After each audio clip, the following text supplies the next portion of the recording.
Ladies and gentlemen, welcome back to the Njp Podcast. My name is Joe.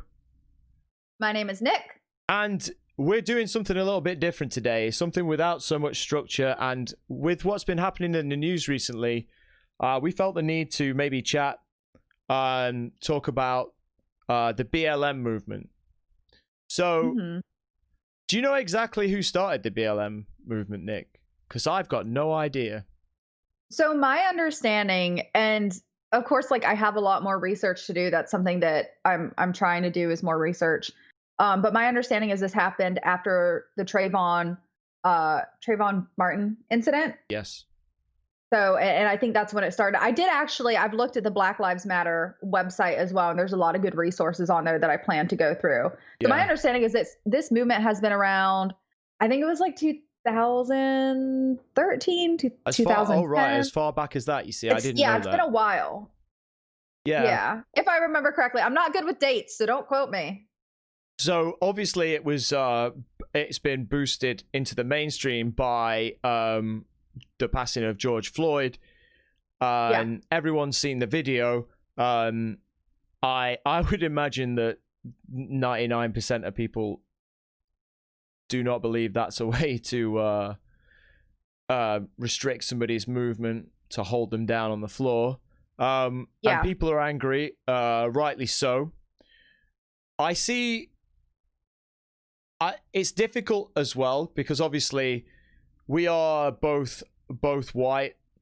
We both know that we have an amount of privilege, but we do both agree that me and Nick are both for anybody who wants to be whatever they are, whoever they are, as long as they're not interfering with anyone else. We don't really care. So I feel like somebody asked. So one of the first things that happened was somebody asked me, "Are you going to talk about it on your stream?" And I said no. And then there's a load of stuff saying silence is violence, right? So I didn't really know what to do, so I put a tweet out saying basically I wouldn't be discussing it on stream just because I don't ever discuss. That's what this is for, right? I don't ever discuss anything to do with human rights or race or because my stream is for everybody, and it's not just racism. It's things that people have strong opinions about as well, such as religion, and I'm not saying that it's the same thing because nobody chooses their skin color, but I just try and steer away from that in the channel. And I know that people are frequenting my channel of all different races. I don't think that they've been disappointed that we've not been talking about it, but at the same time, obviously, it is important that people know what's going on. So I don't know how you stand with that, Nick, because I know that on your channel, you talk a bit more openly about these subjects. So I guess I'm wondering how you've been talking about it on your stream and managing that. You know, one of the things that this movement has taught me is that I need to educate myself a lot more. And so I did grow up with an amount of privilege, right? And I didn't realize how deeply ingrained racism was and how little progress we've really made when you think about it. I thought things were a lot better than they actually are. And maybe it's just the area that I grew up in. I didn't see a lot of the stuff that is coming to light or that we're seeing posted on social media.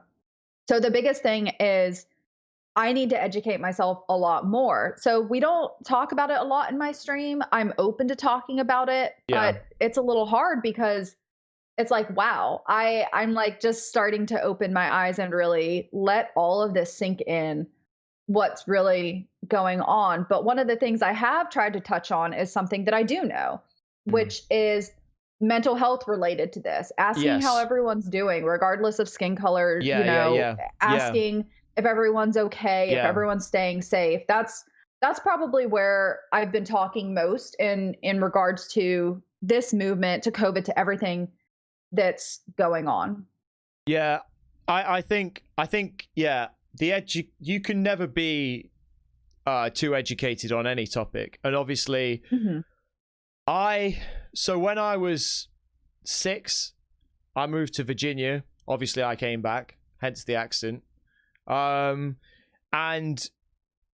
there is a problem in England with race as well, and obviously you've seen we've had protests in London and other major cities as well, and they've been defacing statues, the protesters, and other stuff. And I'm kind of like, well, I already knew. I was well educated about Winston Churchill, who was our leader through World War II. And I know that he had his own set of concentration camps in Sudan. He didn't call them concentration camps, but that was basically what they were. So I was well aware of this. So that didn't surprise me, to be honest, that they defaced the statue of him. Now, some people are really outraged about this. The only problem is like, how far do you go back? Because at some point, somebody's race somewhere or somebody's country somewhere, and I know obviously it's easy for me to say being because Britain basically ruled half the earth at one point, but you know, we had fights with France, we had fights with Spain, we had fights with Germany. At some point, somebody who did marvelous things like Churchill did in seeing off the Nazi onslaught, somebody at some point, they've done something bad, and the statue obviously is supposed to be there to represent being against fascism. But then you dig a little bit deeper and you find out a bit more about Churchill, which you don't get taught at school. And it's like, yeah, I kind of understand that. But yeah, so I moved to Virginia, and like I was saying, we do have a problem here. I don't believe it's as severe as America, but that doesn't mean it's okay, obviously. There's more of a problem in London, certainly, and some of the bigger cities. But we moved to Virginia, and we met the woman who was landlord for the house, because we were looking to buy a house. The mum and dad still hadn't decided. And the woman turned to my mum and said, because my mum was pregnant, and she said, "Oh, you're not going to be doing the cleaning while you're pregnant?" And my mum was like, yeah, of course. And then the woman said, "Oh, don't you want to borrow my colored?" And she's talking about her cleaner, who was black. That was within, obviously, like, that was just, we got the keys and went through the door. We met her the day we landed. Now, obviously, it didn't make any of my family think, well, this is what Americans are like. But it was very much there. And I think what my mum was most shocked about, because everyone's heard the language, everyone's seen films, but to say it so casually to somebody you never met as well, not that it's okay at any point, it was kind of a bit shocking, I think. Yeah. So, and I remember as a 6-year-old, it was kind of weird, because at that point, I was obviously completely unaware of race issues. I didn't really know at all. So yeah. I know a little bit, but obviously I don't know what it's like to be black. I know what the difference is like between here in the States. But it's really difficult. What I find the most difficult is this: people are getting so aggressive about people making sure people are vocal and standing up for people, which I do believe in. I do believe in that, but I also believe that you can't necessarily say that everyone is bad, because they're not necessarily standing up for everybody at the minute, because some people don't have the capacity to do that mentally. They might not have the intelligence to do that. So it's not, for me, it's not as clean cut. I've had the biggest problem I've had with this whole thing is some people, and most of them are white, who are telling people what to do and say, and I do take issue with that because we're free. Yeah. I will always stand up for anything I believe in, but that freedom that people are trying to say, well, no, you need to stand up. You can't just say nothing. Yeah. Like, well, no, I can do what I like. That's something that, like, you're speaking to me. This is what I've thought about over the last week, 2 weeks. So it kind of started with, I saw a tweet that was shaming someone who was doing a Black Lives Matter makeup look. Right. And so they were shaming them and they were like, this is not it, sis. And I was like, why? Like, they're doing something, and maybe they're doing it for clout, maybe they're not, but give people the benefit of the doubt. They're doing what they know how to do. They're trying to raise their voice in something that's personal to them and speaks to them and it means a lot to them. Yeah. Maybe that's how they feel comfortable expressing themselves. Yeah. And so I thought it was weird, and quite frankly, it upsets me to see people policing the way that other people decide to use their voice. And then later on that day, I saw a tweet that was like, if family members or friends who are not speaking up, withhold like love from them, basically. And honestly, that pissed me off because I think that, we talk about privilege, and it is a privilege to be able to withhold your voice, to be able to stay home, to not have to face this reality. But it's also a privilege to not have to deal with mental health issues, because mental health doesn't care about privilege. It doesn't care about how much money you have. It doesn't care about your skin color. People out there have mental health, and you might be shaming someone who literally can't get out of bed in the morning. Who literally doesn't see a point in living. Who maybe has suicidal thoughts on a fairly regular basis, and you're shaming them for not speaking about something. And then the important thing quickly on the back of that is that obviously the mental health doesn't have any sort of doesn't have any prejudices. That's for everybody. So it doesn't. It doesn't have an agenda. I imagine there are quite a few Black people who are struggling. Not just they're just struggling in general, right? And then this comes along, and then we want to get our voice heard. Yeah, of course. So maybe some of them are being like encouraged when they're not in a place to be fighting necessarily. As important as it is, if they are in that space, then like they can't. And I've seen white people shaming white people. I've seen Black people shaming Black people. I've seen Black people shaming white people. I've seen white people shaming Black people.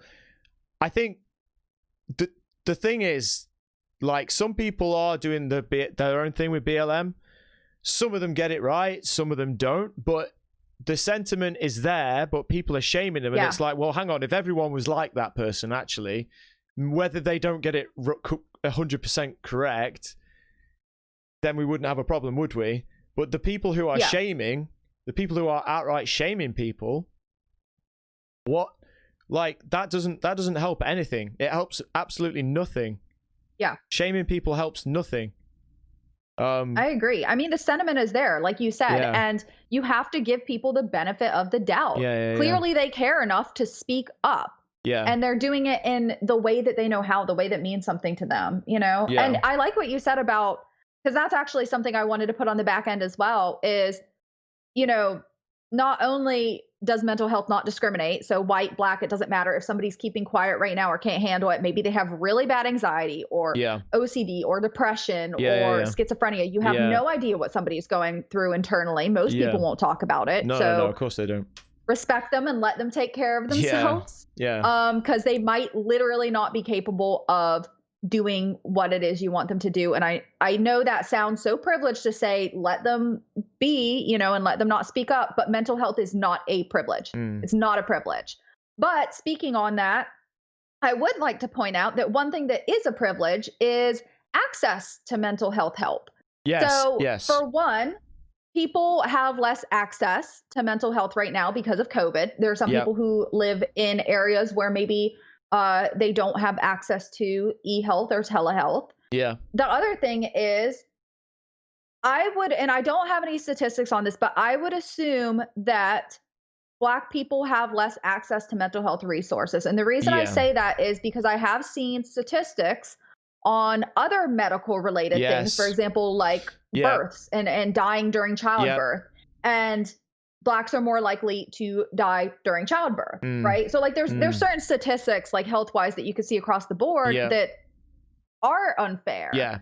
So while mental health doesn't care about your privilege, you could be white, you could be Black, you could be any skin color in between, you're gonna have to deal with it. The access to health and mental health is that there is a level of privilege there. Definitely. So definitely. I'd like to encourage you to support anybody with mental health issues. Anybody. It doesn't matter if they're white or Black, or if they're not speaking out because they can't handle it right now. Yes, I know that's hard to deal with because we want everyone to speak out because this is a huge, huge, huge issue.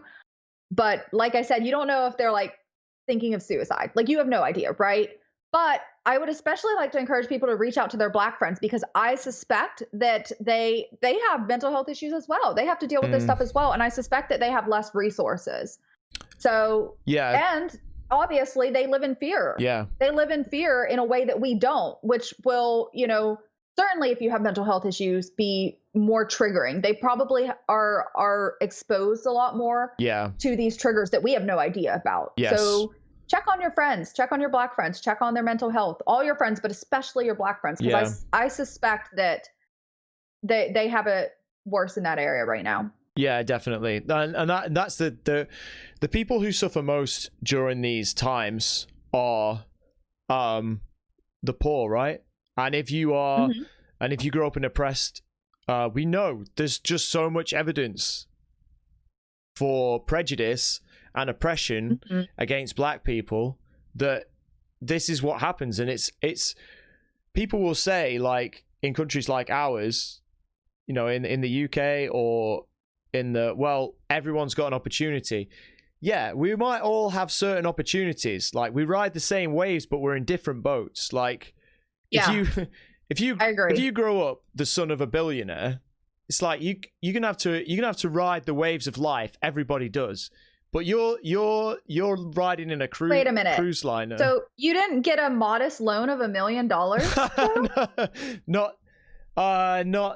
Not this lifetime. Maybe next lifetime. No, I like it's.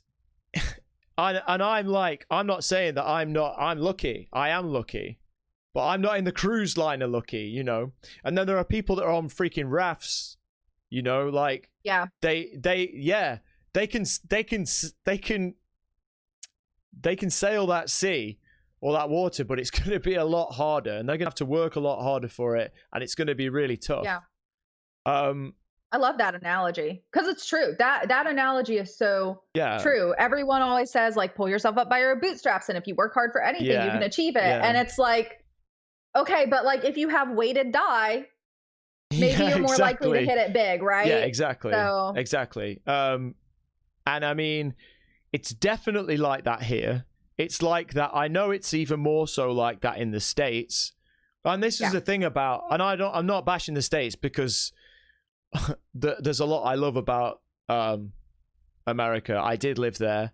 My dream is to live in California as well. So it's not that, but I mean, but you can criticize your country without like, there's this thing going on right now with patriotism where like, if you say you don't like something about your country, suddenly it's like, well, move somewhere else then if you don't like it. It's like, I love my country, so I want it to be better. So you want to work. There's nothing wrong with criticizing. Yeah, you want to work at that at all. You just want to work too, and that's the thing I think as well. It's like, but the thing is with the states as well, it's also varied depending on which state you're in.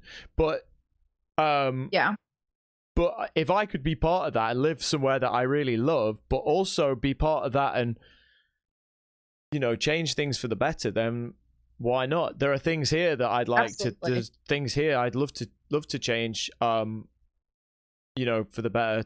There's no such thing as a perfect place to live on this planet. But so on the shaming as well, I've seen two tweets which had massive impact.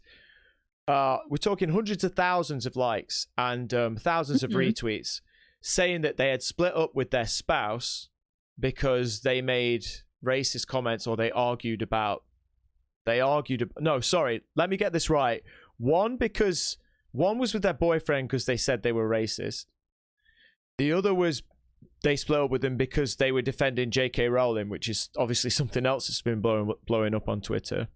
Yeah. So, but I was thinking, and everyone's commenting on it like, yeah, that's great. Of course, I think what that guy's doing is wrong. But you've just walked away from him, and now he's like, what?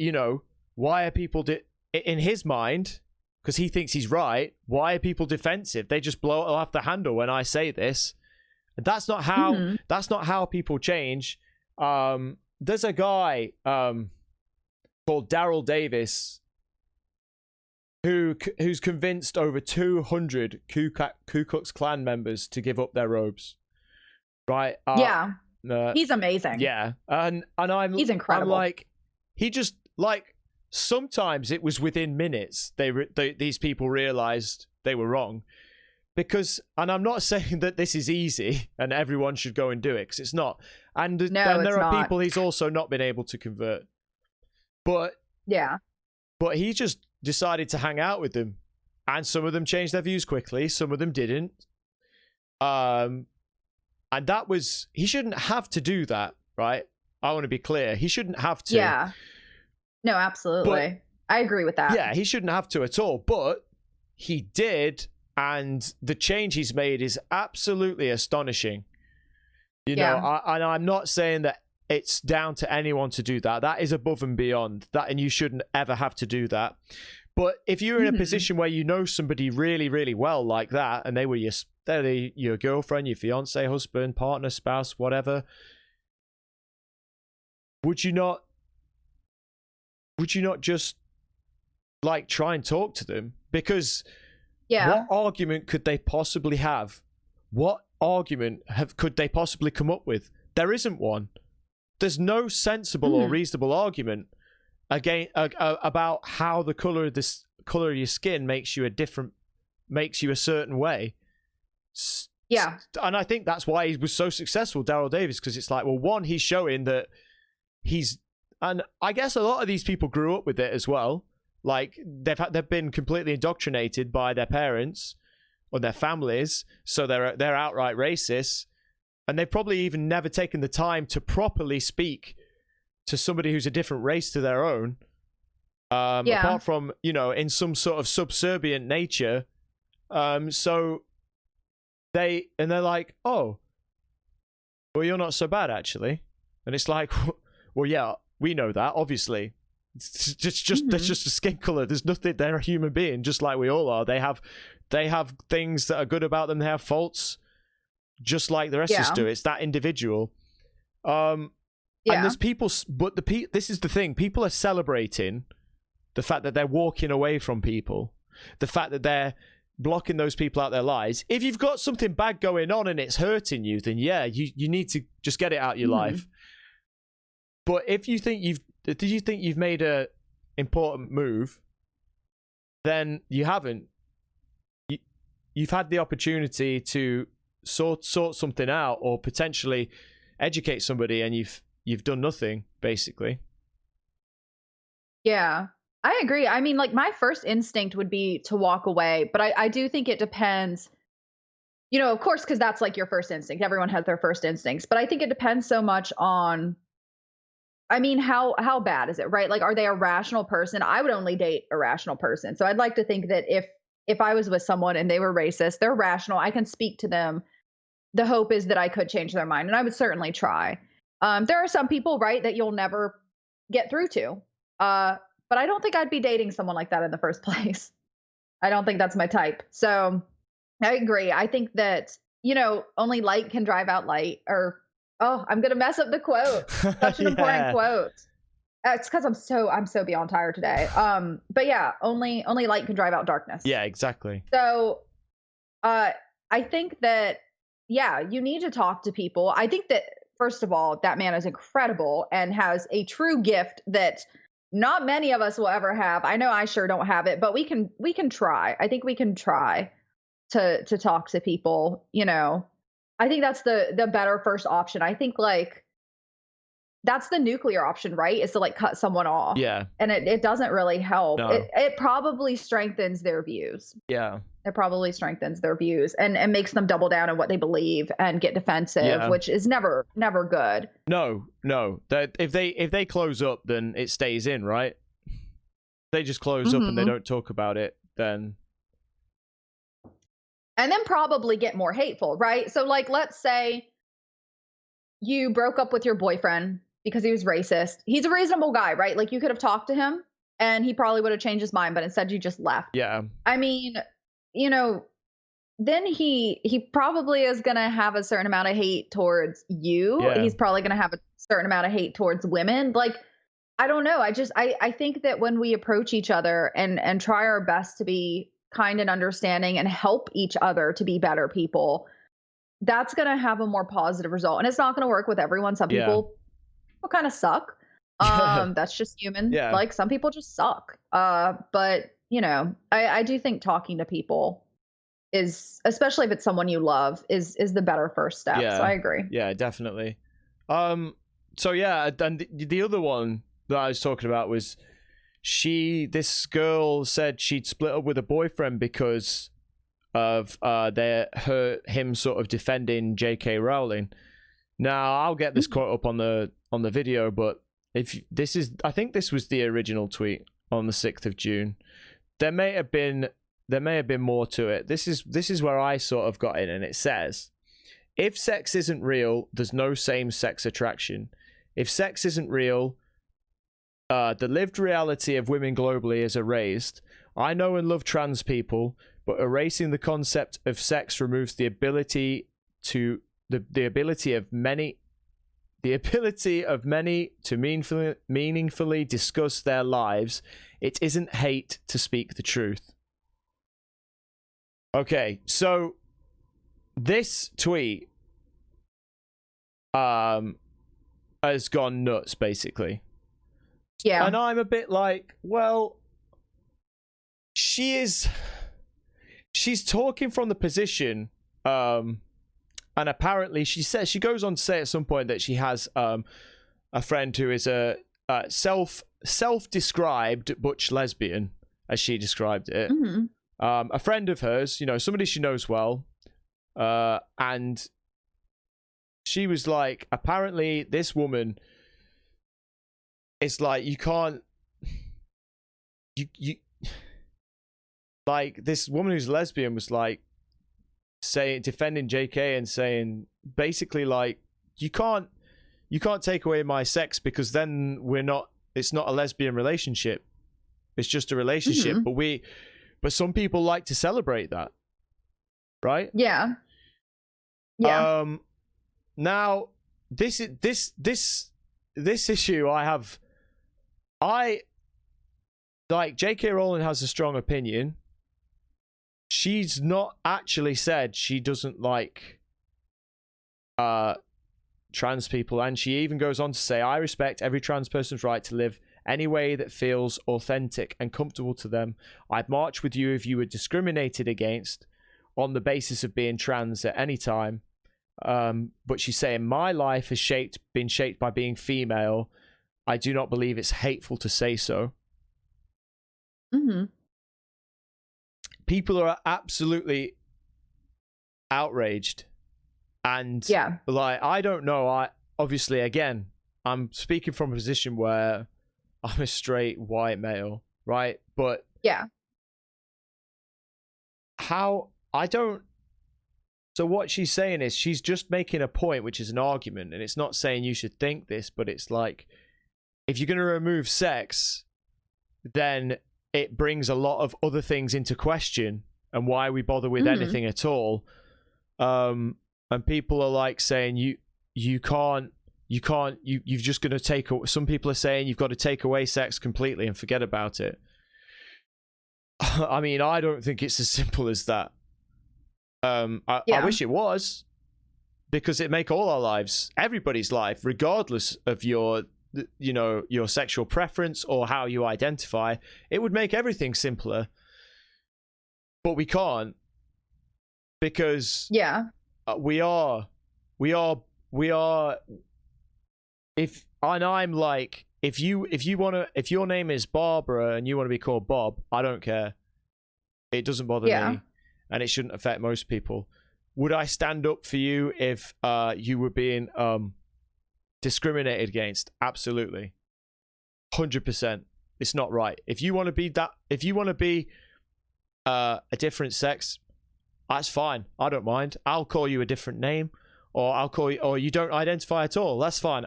It doesn't matter. Like, but people are trying to say that people can not have their own opinion about what sex is. Well, like the problem is if you go down to basics and you want to talk in real layman's terms, sex is scientific, right? It's a proven thing. If you want to see it other ways, I'm happy with that. Don't tell people that they should be seeing people in a certain way when it's not, when you can't prove that, when it's not scientifically possible. Because if we start to go down the road where it's fine if you want to identify that way, in my opinion, but if you want to start going down the road, say, well, like, so for instance, sports teams, we take sex away, right? So let's take tennis as an example. The male servers on average can serve at speeds ridiculously faster than women, right? That's not saying it's not possible for a woman to serve a tennis ball faster than a man. Of course it's possible. But do you think that if tomorrow we took sex out of sport, that those female tennis players would be happy about it? Because some of them would still be playing, right? Some of them would still be professionals. A lot of them would go overnight because they wouldn't cut it. Yeah. Now, part of that might also be that, you know, they're not pushed as much as men, which I do believe in. And definitely they're pushed more in certain sports than others. There's definitely sexism to do with that. And there's nothing wrong with wanting to promote more women in sport. But if you take sex away from sport, straight away, who's going to win? Who's going to win your powerlifting competition? Do you think taking away the women's version of it overnight? What about all those female powerlifters that have worked like really hard for absolutely everything that they've done, and they've done it as a woman in a man's world, flying the flag for female and saying, hey, you know what, females can do this as well, and it's on and it's on TV. You know, that was never a thing 30 years ago. For me, that is progress. I'm not saying it's completely equal, but it's progress.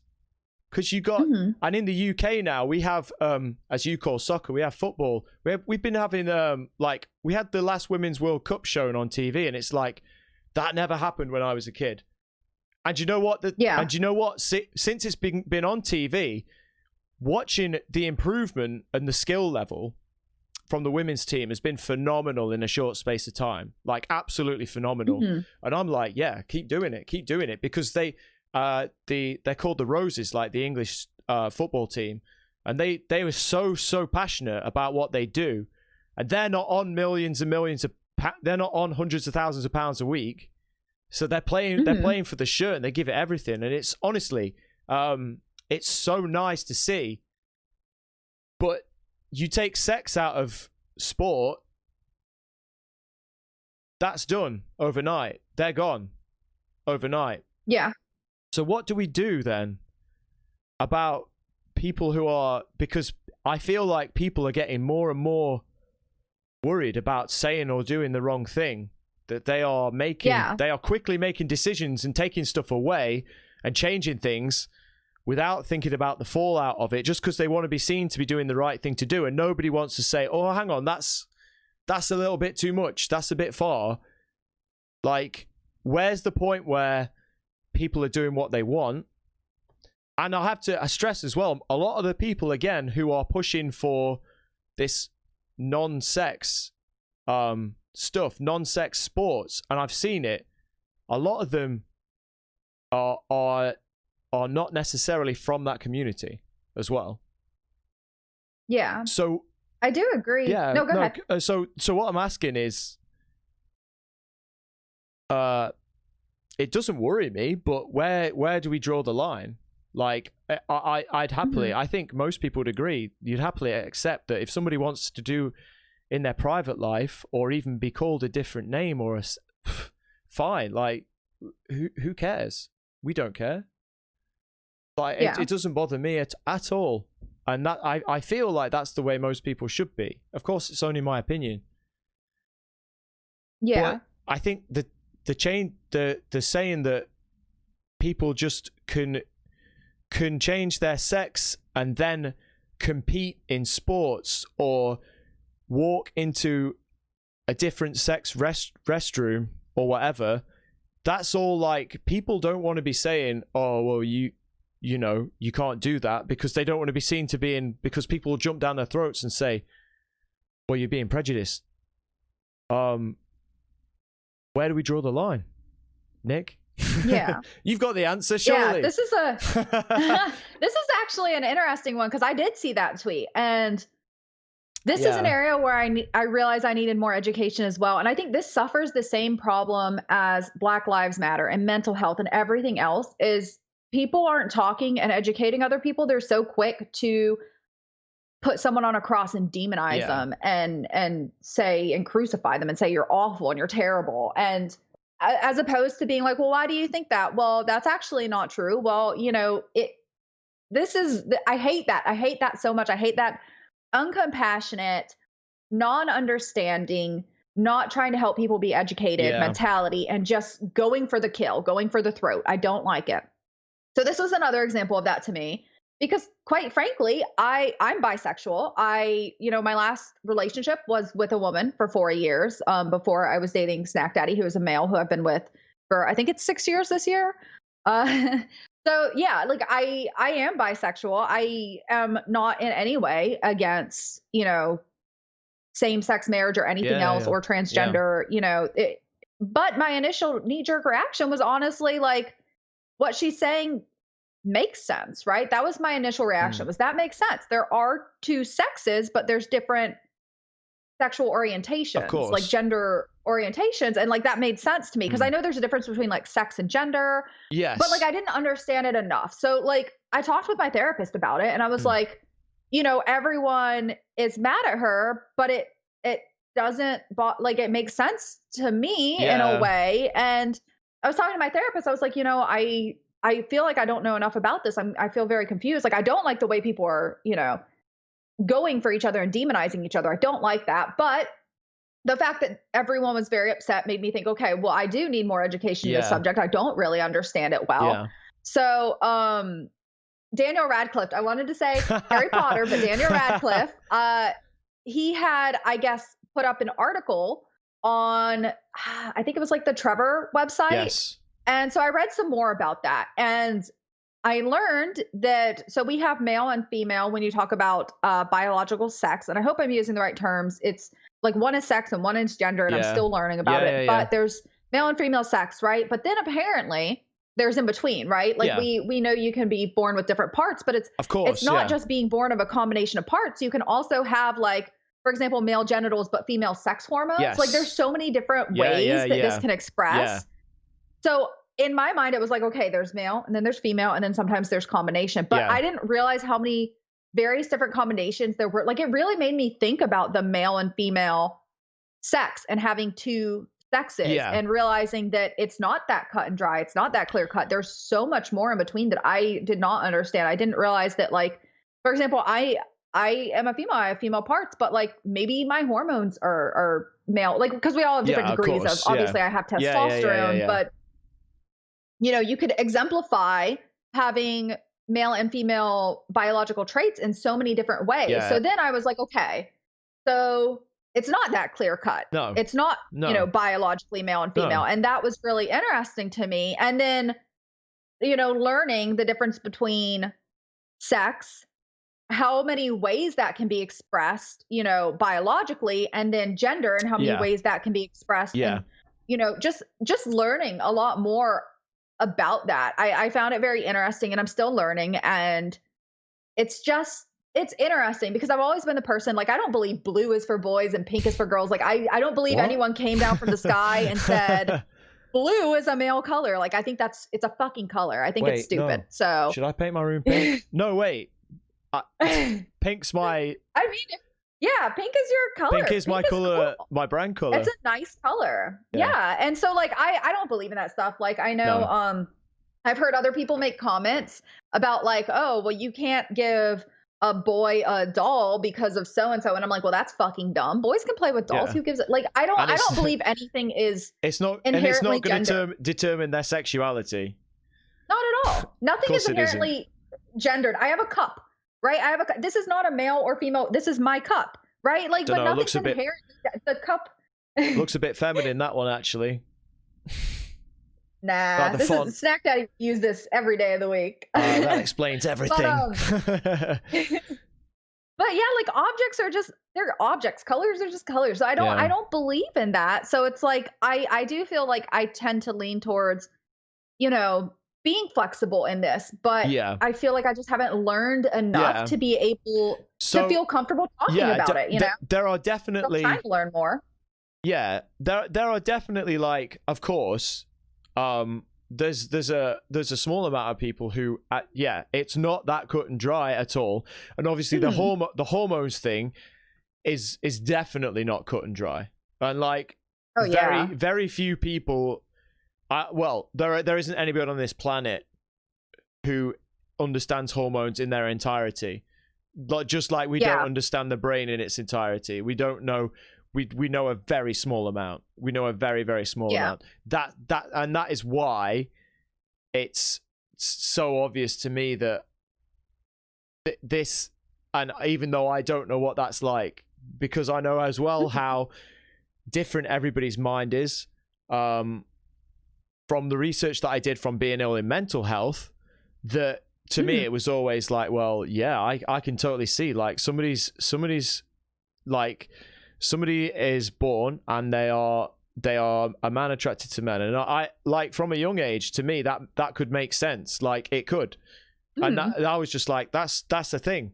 And the same, people are born with a certain physicality and they feel a different way, and of course that's just, it's not right or wrong, it's just the way they are, and nobody's going to go through the difficulties they face if they do. I mean, of course, there'll probably be a couple of idiots who are doing it to be, like, part of a trend. They are very much the small minority, I believe, and it's very dangerous to start to say to people they're going through a phase or something like that, because that's really. Bisexuals get that a lot, and it bothers me. I still have members of my family who think that me being with a female it's a phase. You just got bored. You just wanted to try something different, like. I hate that. Like, for 4 years, Nick. Like, yeah, I was caught staring at boobies in middle school more times than I was ever caught staring at a guy. In fact, I tend to prefer women, but now that I'm with a man, it's like, oh, that phase is over. And I'm like, oh. It makes me, like, want to go date a woman again, just to be like, fuck you.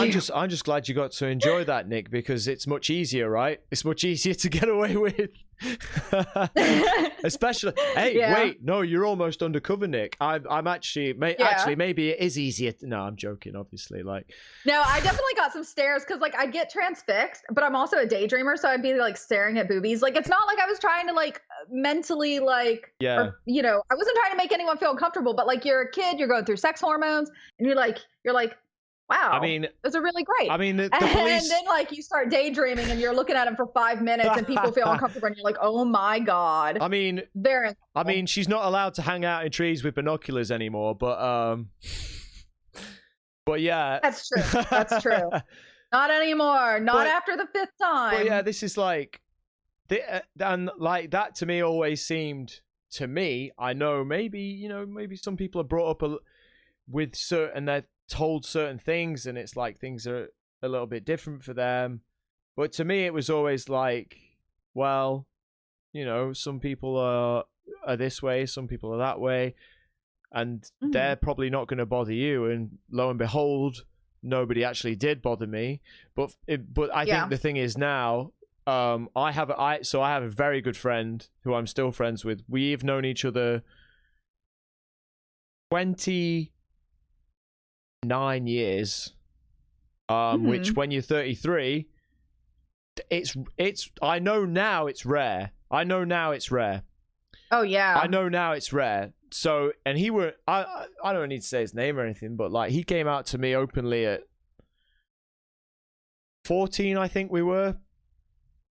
So I obviously took a lot of time. I asked him a lot of questions because he's so open, and like, he's not obviously what your stereotypical gay man should be, and neither should he be, and we try and get away from that. But a lot of people seem to see gay men as effeminate, and a lot of them are, but a lot of them aren't. You know what? And I didn't know, and I knew him better than only people that knew him better than me were his family, and I didn't know.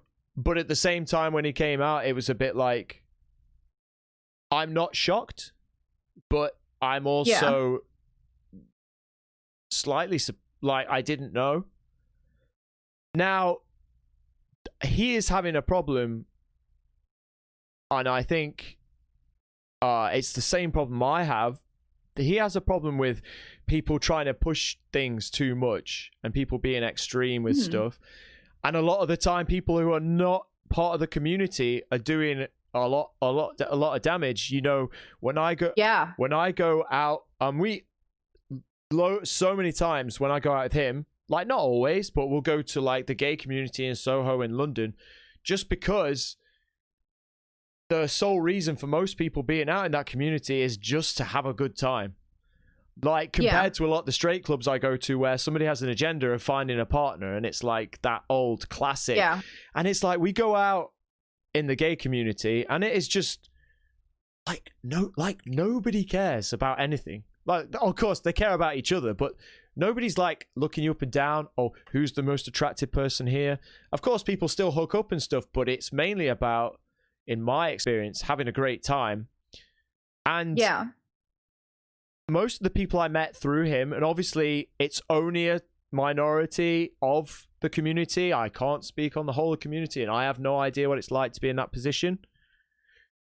They really don't care all that much for what some ignorant people think. They just want to live their lives freely. That's what they say to me. Again, this isn't me. I can't speak from that position. They just want to live their lives freely. They are probably, if they're out in a club, they're at an age where they're probably already accepted that, it's not ideal for them. Hopefully one day it won't matter at all. It's getting better. It's getting better. Like, the definitely the gay thing is so much more widely accepted than it was 20 years ago. So things like that are getting better. But my friend worries that people are going to push things too far. And it's going to end up in a bad way for things that his community, that community, have already worked so hard for in the first place, you know. And I can see that. I don't know what it's like. I can see that. And I think, well, that kind of makes sense. And then there are people from outside the community who are doing a lot more damage than good, by trying to push people and say this needs to be this way. And it all links, doesn't it? It seems that way, Nick. You can and it goes back to people being like, you can speak from that community though. So I'm really interested, Nick. Like, to know, like, how do you feel about that? Like, do you feel that people are damaging like a community you're part of, you know? I feel like this happens in every community, honestly. And I think that's kind of what we keep coming back to, whether it's Black Lives Matter or mental health, or, I mean, your sexual orientation, whatever it is. There are some people who are going to push so hard and be so confrontational and so judgmental. And so it's my way or the highway. And even if you're pushing for something that should be, just the way it is, even if you're pushing for something that's good, when you do it in that way, how much better are you?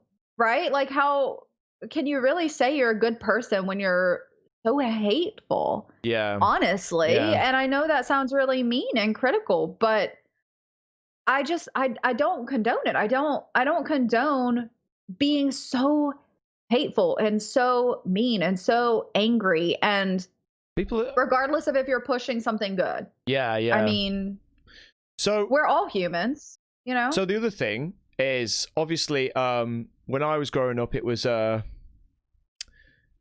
LGBT community, right? That was what it was. Now I believe it's, I try and get it right. LGBTIA plus. Is that right? I think it's QIA plus. Oh, sorry, no, you're right. You see, I missed. So the idea of the I think, see, this is something I can talk about, because I feel like the idea of this is that originally people were aware. It's an LGBT, awareness. I feel like that was the idea behind it in the first place. And even though, and I talk to my friend about this a lot, being gay and being trans it's a different thing. But obviously, the gay world is so incredibly accepting, because they at some time have probably felt what it's like to feel like a minority and to feel prejudice. It's like, well, you stick together, and probably trans people found refuge in the gay community, because obviously nobody cares, and nobody's going to have a go at them there. Nobody's going to beat them up and which is fine, which is absolutely fine. Now we are adding more and more, and like I like to think, I'm not the most educated person on this subject, and I would never claim to be. I'm completely open-minded though, and it just shows straight away. I've forgotten a letter. I don't know how many times in the last few months I've seen that. I've already forgotten a letter. So if you water this thing down too much, it kind of becomes irrelevant. There is a point, I think, like people can celebrate the fact they are gay. Why not? Pride events, so much fun. And it's about people expressing themselves and the pride that they are who they are, and they've got that freedom. So if you are adding communities and groups of people together all the time, is that realistic? Can that be one community that's whole and celebrated? Some people have a problem with understanding trans people, yet they're fine with gay people. So does that help the gay community? I really don't know. I mean, this is a subject that I can have more of a valid opinion on, because it's more about people in general than being one thing, because there are people in that community who have no idea what it's like to be in the it's not like being part of a Asian community, a certain Asian group, or from a country where you all have the same color skin, because you know what it's like basically for each other. But if we keep pushing for more letters, what does it become eventually? What do you think about the letters in the LGBT thing? So the thing is, I don't really have any feelings on adding, different groups. My thing is, I feel like there needs to be more education on what these letters mean, right? So like, I know LGBTQ. I know those. I honest to God don't know what IA plus means. I don't. And that's as someone who is bisexual. Yeah. I genuinely don't know what that means. So I guess like I think it's great that they're expanding their group, that they're finding more people to connect with and to share the experience of maybe not being accepted for being non-binary, or non-traditional. I think that's fantastic, but I do think that just for the average person who's trying their best to understand this stuff, Yeah. that there needs to be maybe a little bit more education going on around this stuff, and it is our job to educate ourselves. It's nobody else's job to educate us. Absolutely. But at the same time, like there need to be the resources for us to find. So the fact that like you and I don't know what those letters mean, it means for one, we need to educate ourselves more. Yeah, absolutely. But for two, I think I'd like to see more resources just everywhere, just around, like I'm on the internet a lot and I feel like I don't come into contact with these resources a lot. Maybe I'm not, maybe it's because the places I visit, for example, if you go to like the I Bleach subreddit where they show you cute animals, you're not going to see it there. But no, I don't know. It's still, I guess my point is it still doesn't feel like it's part of everyday life. And I'm hoping it gets to that point, because I think when it's not part of everyday life, it is easy to forget what things mean or what they stand for, or what people are going through. And I think that's like the great thing about the Black Lives Matter is it's making like racism, like I said, like I wasn't educated enough about it. It felt very removed for me. I didn't grow up with that.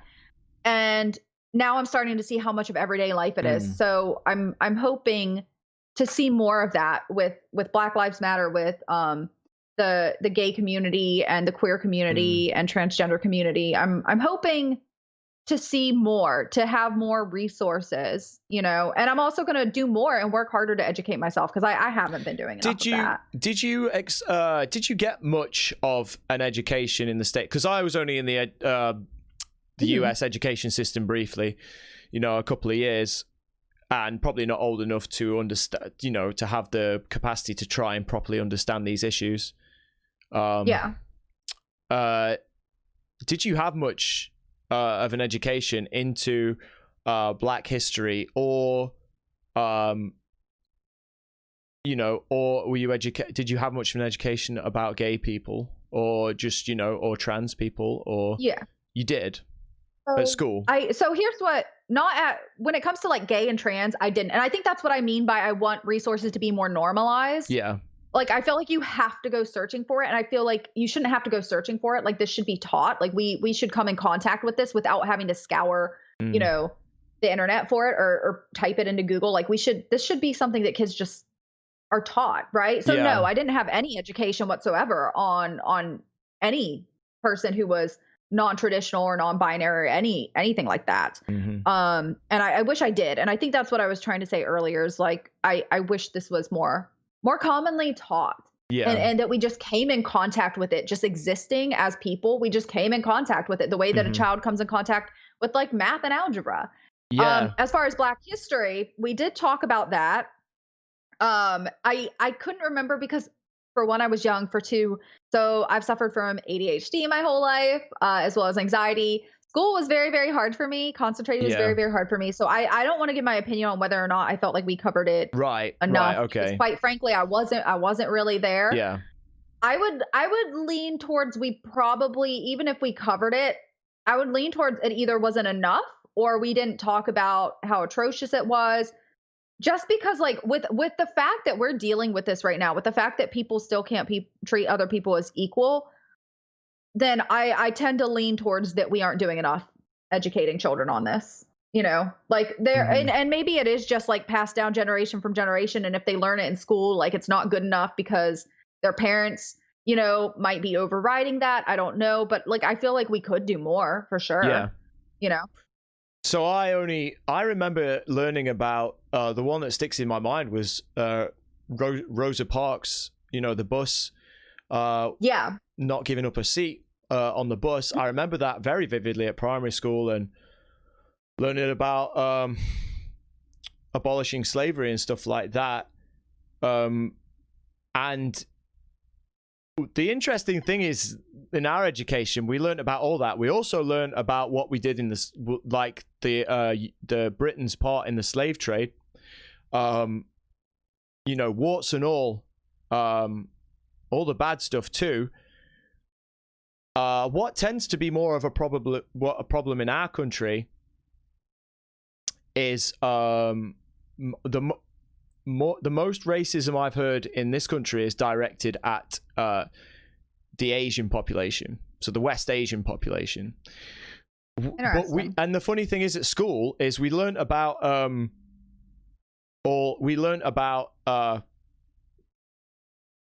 slave trade. We learned about black oppression in America, whereas I'm not saying it's not a problem here, and there are black people that live in the UK. They don't make up a huge amount of the population, but I would say that more of the racism is directed against people who are from West Asia, and we never learned anything about the reasons behind their immigration, or their past families' immigration, because to be honest, there are very few now who aren't like second or third generation.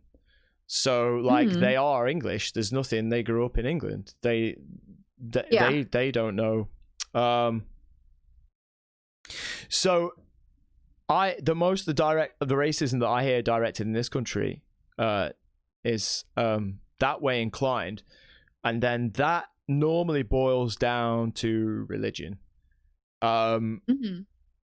And this ties into what you're saying about education, because like I am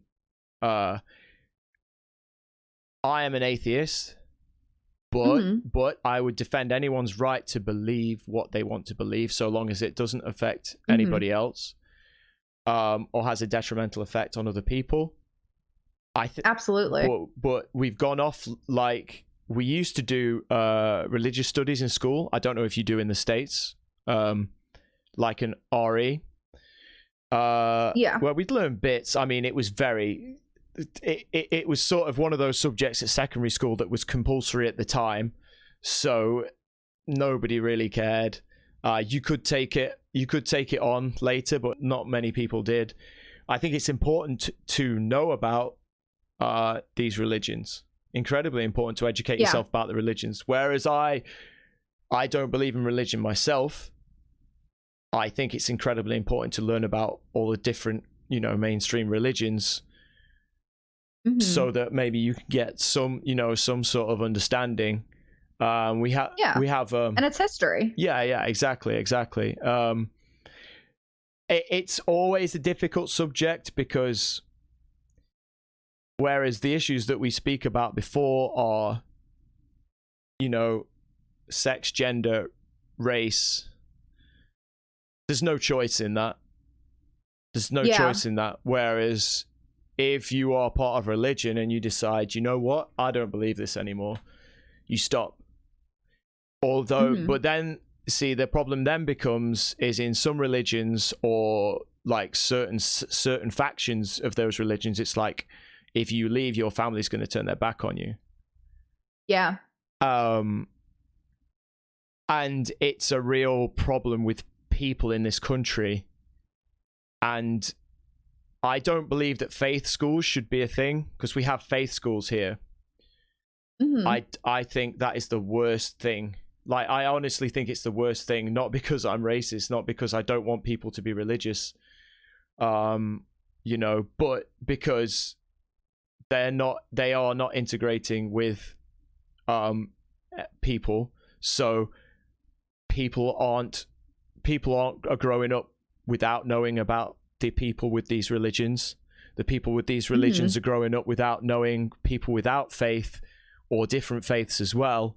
And I just think it's the worst for our future, like the worst possible start for people to be. How can we ever understand each other if we don't go to school together? So that's a bigger issue here. Not downplaying the Black Lives Matter movement at all, and I'm not saying it's not a problem here, because we do have a problem here as well. But that's a bigger issue in my eyes in this country, and because we have a much higher probably Muslim population than we have, all the black people that live in this country. So that's why it's more more of a problem here.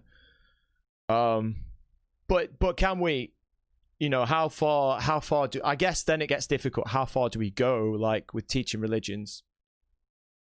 And I guess people are also, it's also a place now where, and they don't have to take it in school anymore. It's not part of the curriculum. Yeah. Over here, it's a choice. So I'm like we used to sing Christian hymns at school. It wasn't a faith school. Mm-hmm.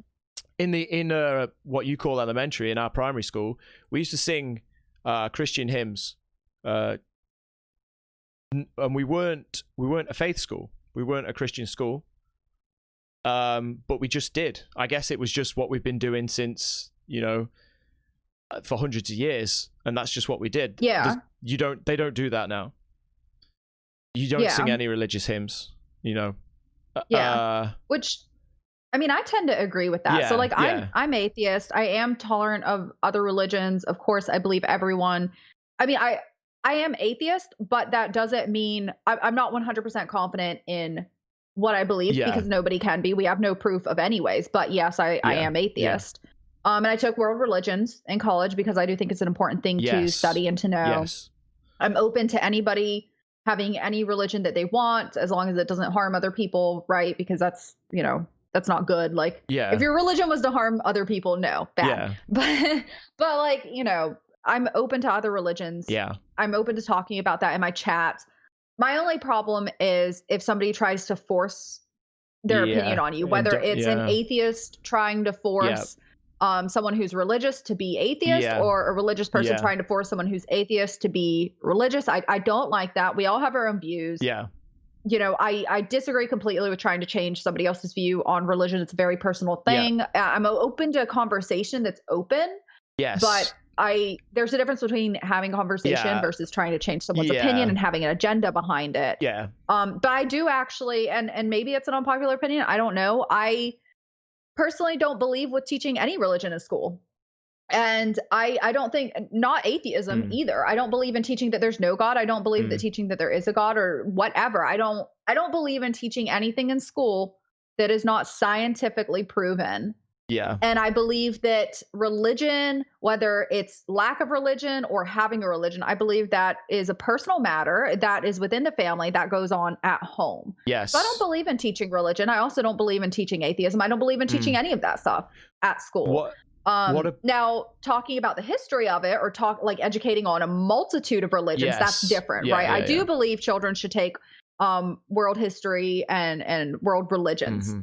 But I don't think somebody should be ingrained into any specific way of thinking, because the reality is nobody knows. No, right? Like I'm atheist. That's my personal opinion and my personal belief, but nobody knows. We have no idea about any of this stuff. We have no idea why we're here or any of it. Yeah. I mean, we just don't. Ultimately, we don't know. And that that is the biggest problem. Although I feel like not in our lifetime.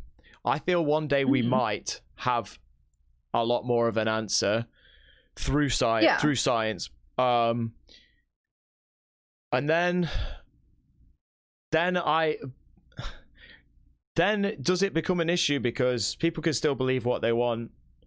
Sure.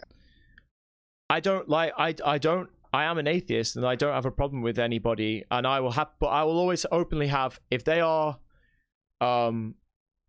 so as an example, actually recently I met somebody who I just met, and they told me that they were Muslim, but they were brought up Muslim, but they left their faith. And he was quite open and willing to talk about it. So I had loads of questions for him, because I was like, oh gosh, you know, what is that like? Because I want to learn, right? I don't want to go, oh yeah, of course you left. It's, why wouldn't you? I was like, what was it like leaving? How does that affect you and your family? Like the beginner's mindset. Yeah, exactly. Like, and he's a teacher actually, as well. And doesn't believe in faith schools. He's lucky, I think. He says to me he's kind of lucky that his family are sort of more on the sort of liberal side of the religion. I want to be careful how I say that, because, you know, I'm not saying one's right or wrong. And he said to me, he said, the problem is, he said, we are picking parts of the book, picking and choosing parts of the book. And he said, you know, as a teacher, you know, I spend my life teaching from books, you know, from sources, and trying to make everything, you know, balance. And I can't just pick and choose which passages I agree with and don't agree with, because the truth is I can't subscribe to all of those points of view. And he said he just that's what drove him. That's what drove him to leave. Now if we reach a point like tomorrow where they were like, oh, we actually realized, we found out exactly why this is here, why we're here, why this universe is here, then there will still be people who will say, well, no, it's my faith. I'm not saying that's going to happen, and I'm not saying it's right or wrong. There will still be people who say that. I come into contact with people who are Christian, and they believe the world is 6,000 years old only. I come into people who are Christian who think that's preposterous. And I always feel just so confused by it all. And that's my biggest issue. I don't have an issue with anybody, but if I was to go into to talk to somebody openly about it, because if somebody could prove to me anything, I mean prove it, anything, I'd change my mind. Absolutely. Oh, absolutely. And like, yeah, carry on, Nick. Go ahead. No. I think you're right. Like, so you were talking about, you know, people will believe what they want to believe. There's still people who believe the earth is flat. Yeah. Right? Yeah. And I'm sorry, but it doesn't make sense that, I mean, aside from the fact that we can prove that it's not, it doesn't make sense that we're the only flat planet out of all the round ones. And I'm sure they have all these reasons, and they'll jump through hoops to try and say, well, it's because of this and this and this. Right? People are going to believe what they want to believe, but I still don't think we should teach that the earth is flat in school. You know, they have the right to believe that. Yeah. Okay. I disagree with it, but, and that's why, like, I think we should teach facts in school, scientific facts, and people can draw their own conclusions, you know. And if we did find out why we're here tomorrow, we could present those facts because they are facts. We could say, these are the facts, draw from that what you want.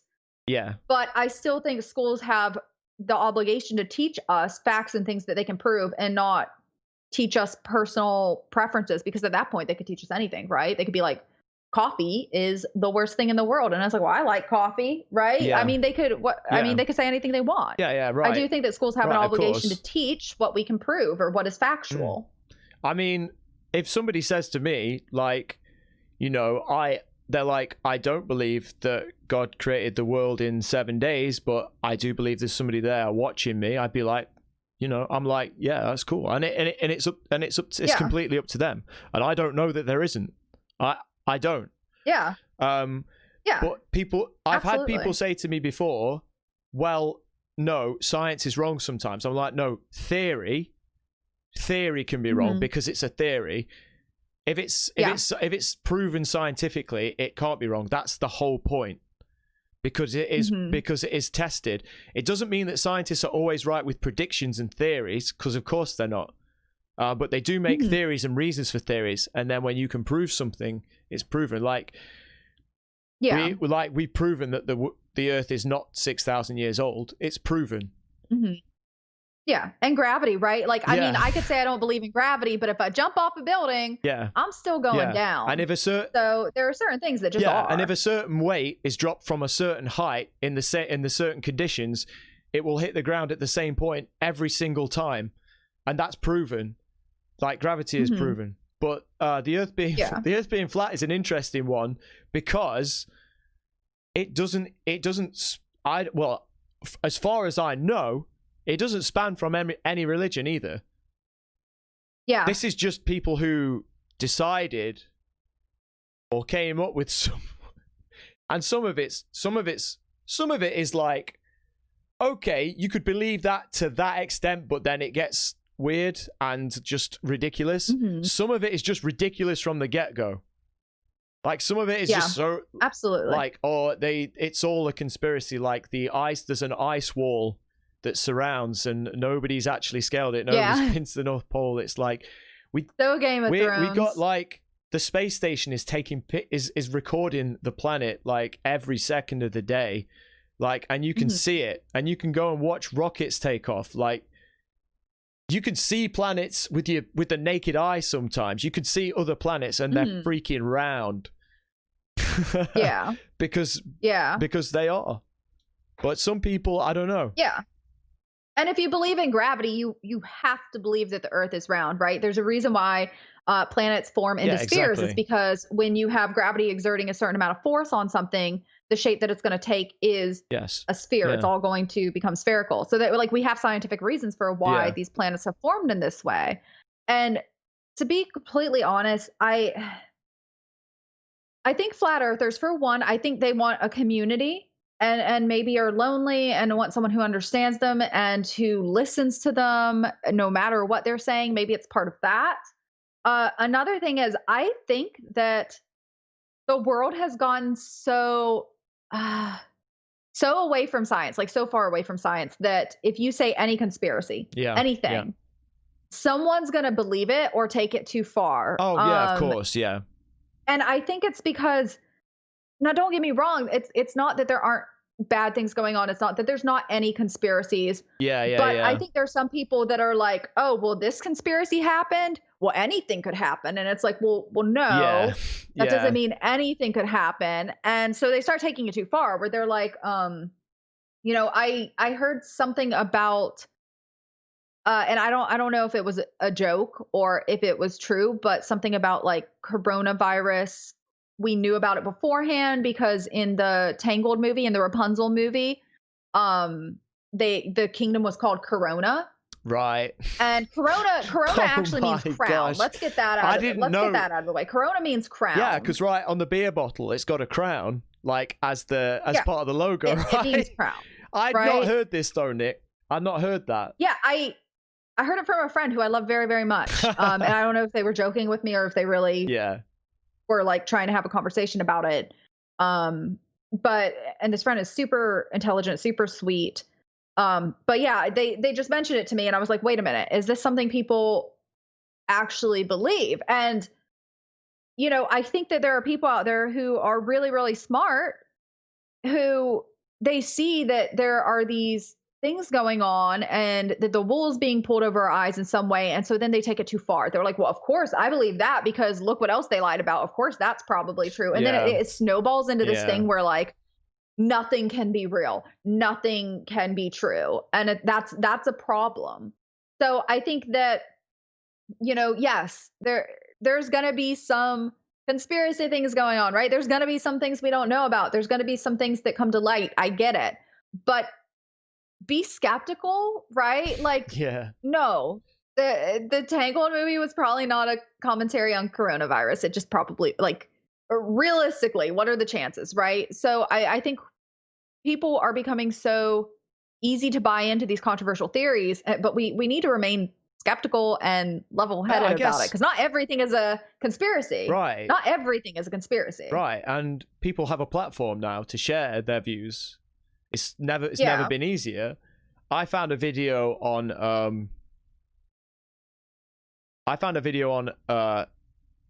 a lady who was attempting to tell people that dinosaur bones were not real, and it wasn't.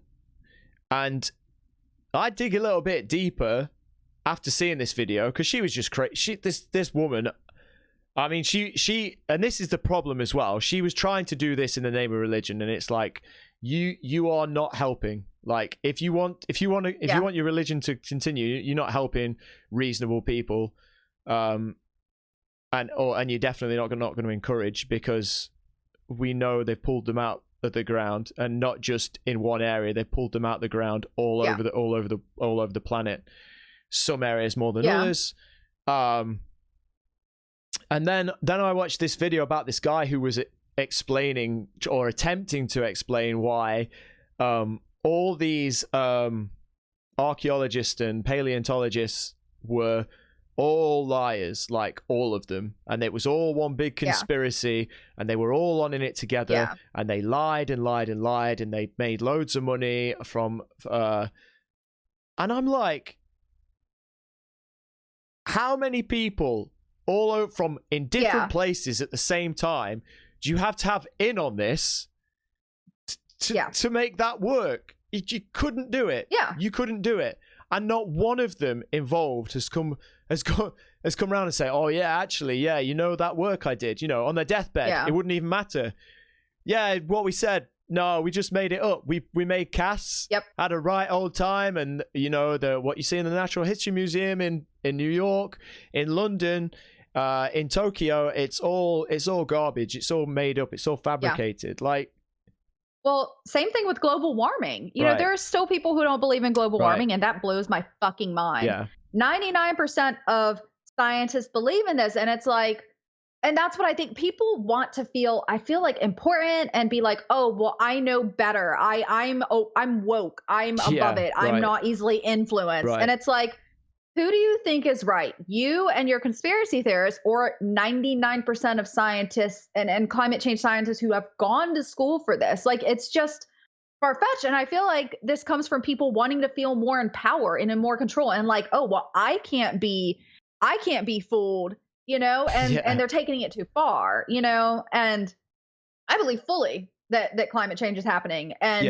I will defer to the opinion of the experts on what's going on or how bad it's happening or what's being affected. Like, that's for the experts. I do have I bought the climate change report. I do have it actually in my bedroom on my nightside table. I do keep up to date with this stuff. But it's, you know, I think I defer to experts' opinions. I think you know, like you say, majority of experts say that we have, because I do also believe, from what I've read, that the planet has always warmed up and cooled down. We've had an effect, like, and that's sped it up. This is what a very big time scale. This is what the scientists are saying, because obviously you'll get people who are saying, you know, well, it does, and yes, it does. And there's science that proves that it, over the course of time, and they do it by freaking isotopes in the glaciers. They can see when now. And we have sped it up. We've made an impact. That's the difference. That's what people are trying to say. We're making a difference, and it's not good. But yeah, absolutely. And like, but then I'm also like, do we have this? And I'm all for as well, all for trying to slow that down. Absolutely, if I can. If I'm honest, does it keep me awake at night? No. Because you know, selfishly, it's probably not going to affect me. I wouldn't want to affect the future generations, though. But then sometimes I think we have this, like, it's weird because we have this like arrogance that we should or need to be around forever. Now, I'm not saying we shouldn't protect what we've got and the beautiful planet we have. I think we should. We almost have this like arrogance, like, well, we're human and we're the most, you know, evolved and woke and intelligent species ever. Yeah. So we need to exist forever. But the other thing that science has proven is that nothing lasts forever, right? Yeah. Oh. And in my mind, honestly, we're just animals. Like, I mean, and I know this is not a popular opinion. I personally think we're just on par with any other animal in the world. I don't believe my life is worth more than my dog's, and I know a lot of people disagree with that. But I mean, we're just creatures. We're just animals. We're just maybe more complex, but I mean, we're just a bunch of cells. I mean, when you see the chimps and how similar they are, how ridiculously similar they are, and how it's amazing. And how intelligent they are, how intelligent freaking dolphins are. You kind of think, well, yeah, maybe it's not just all about us. And maybe we won the lottery. In some ways, but realistically, we kind of we're top of the food chain, like now, yeah. For now, yeah. Do you know what's like? I don't know. Like, we don't know what the future holds, right? Things change. Like, you know, we've grown taller. In a few hundred years, we can see that we've grown taller on average. So, because you think about evolution, right? Which I do believe in, absolutely. Yeah. And how we change. But the changes is obviously so subtle over such a large space of time that do you ever just sit there and, you know, when you're thinking about stuff you don't need to think about and think, well, what's the next, if we were around long enough to evolve more, what happens? You know, this is gonna sound so weird, but I've been thinking a lot about, you know, what we were talking about before with LGBTQIA plus. And I was like, maybe this is us evolving. Like, maybe one day we'll be genderless. Who knows, right? Because like there are creatures out there who have no gender, or creatures who can switch their gender. Who knows if we're just evolving and some people are like, nah. You know, like, we have no idea. We don't know what we're going to become. I think we just need to be more open. I mean, we're just here. Just enjoy the ride and be accepting and be curious and try to learn more and try to understand other people better, you know? Yeah, because it's so, like, going back years when the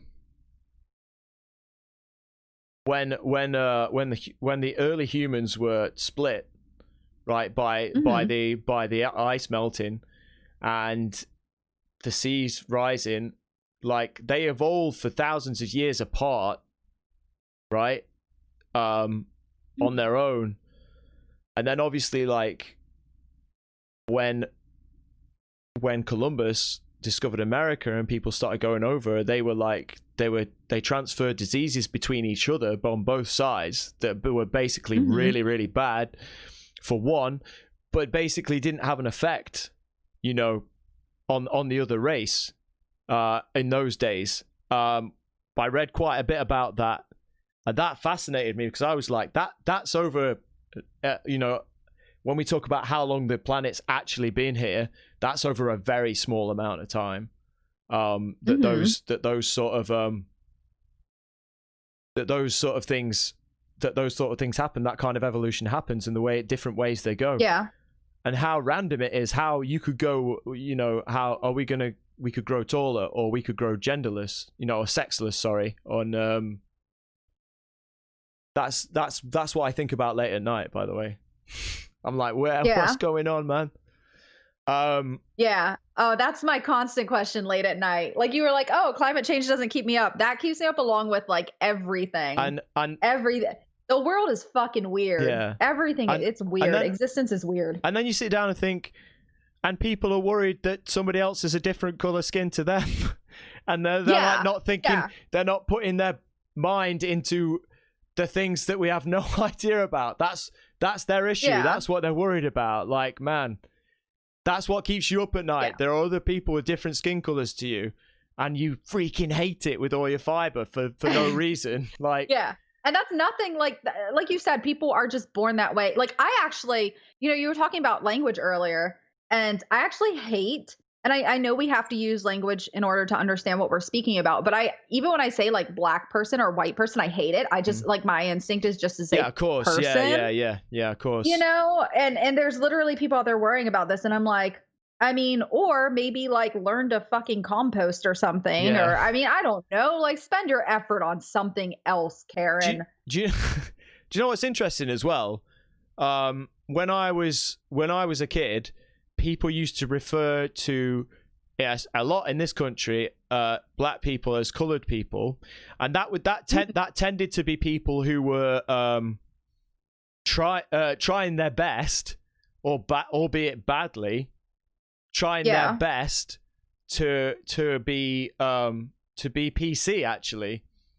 And then when I remember when I was a teenager, I had a mixed race friend at school, and she said to me, she was like, I've never really liked that. I'm not freaking green, you know. I'm mixed race, or I'm black, really.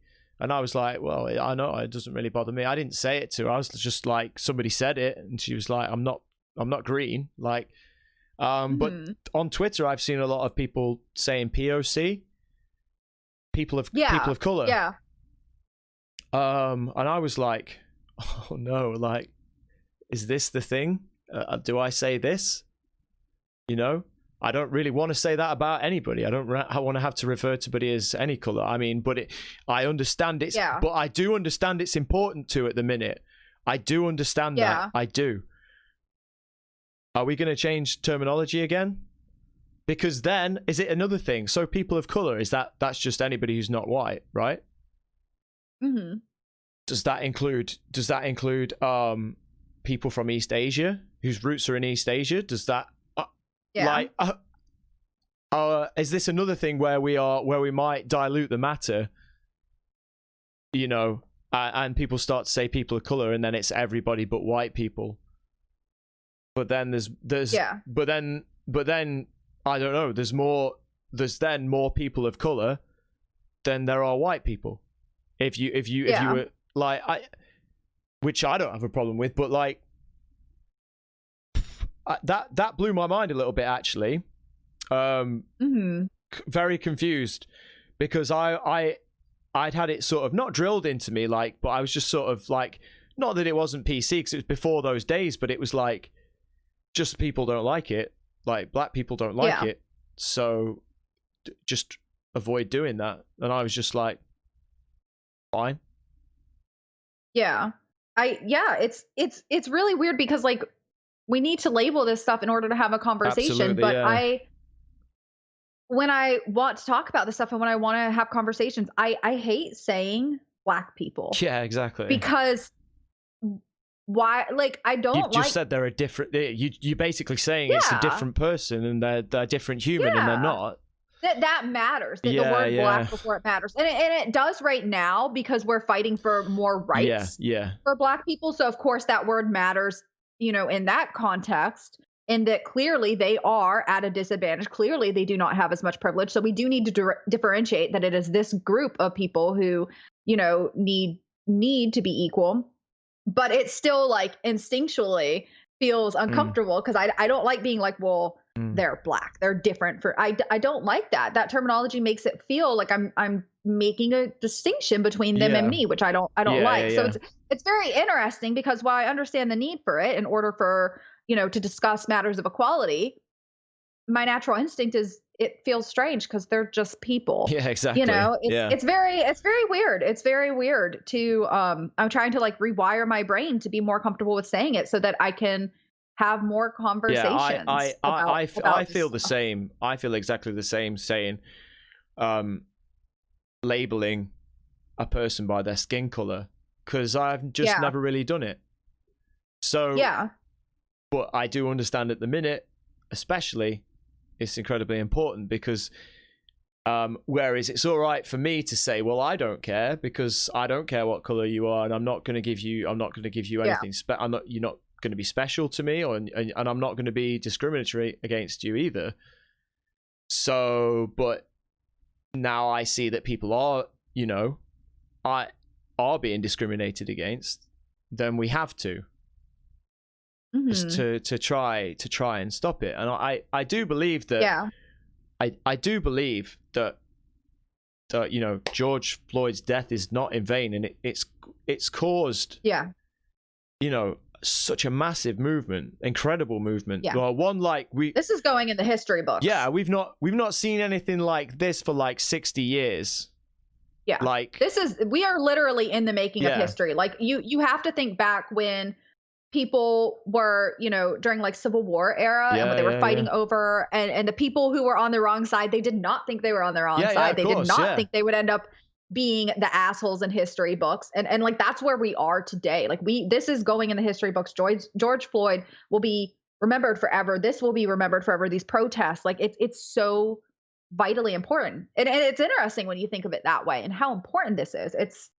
It's crazy that it makes me wonder, did people feel that way about any other big change, big shift in our thinking throughout humanity? Did people say, this is big, this is going to change the world? You know, because I just know this is going to end up in history books. This is so big. Yeah, it's. I would guess that last time with what happened in the States, and equal rights, I guess everybody just imagined that things would just carry on improving, a certain way, and it seemed like it got to a point and then didn't. Because obviously the generations have come and gone, and I guess you just always think, well, this new generation is going to be more accepting. But then at the same time, if they're born into a family that is and raised a certain way, then they're probably not going to be. So yeah, obviously it hasn't. And the culture, and the statistics for the amount of black people who are shot by police in the States is like, it's ridiculous. It's absolutely obscene, and we've known that for a long time.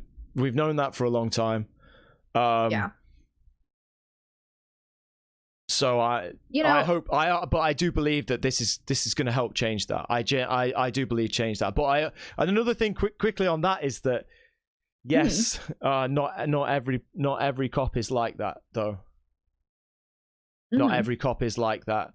And then there's people, well, those cops are allowing it. Not all factions of the police are like that. I don't believe that. In anywhere in the world, there are good people, and there will have been people who have stood up within that, but they can't publicly say, my colleagues have been doing this, this, and this. I do believe that there are people in there that are doing good things. There are a lot that aren't, though, obviously. Yeah.